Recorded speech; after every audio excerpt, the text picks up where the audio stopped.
রাধে রাধে।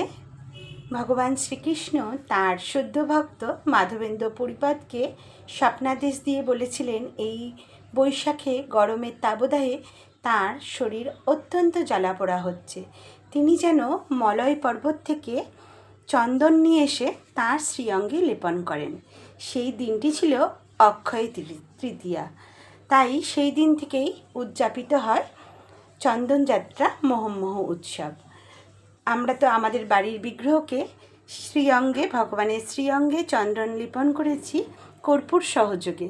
আপনারাও কিন্তু অবশ্যই আপনাদের বাড়ির গোপাল সোনা, শ্রীরামচন্দ্র, শ্রীকৃষ্ণ, ভগবান এবং ভগবানের অবতারে যেসব বিগ্রহ আছে অবশ্যই কিন্তু চন্দন লেপন করবেন।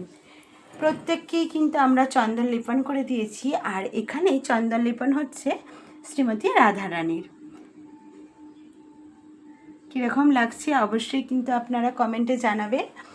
আর চন্দন লেপনের পরে ভগবানের সৌন্দর্য অনেক বৃদ্ধি পেয়ে গেছে, বহু গুণ বৃদ্ধি পেয়ে গেছে। ভগবান এমনিতেই বহু সুন্দর, আরও সুন্দর, তার সুন্দরতা তার বেড়ে গেছে। দেখুন কত সুন্দর লাগছে ভগবানকে।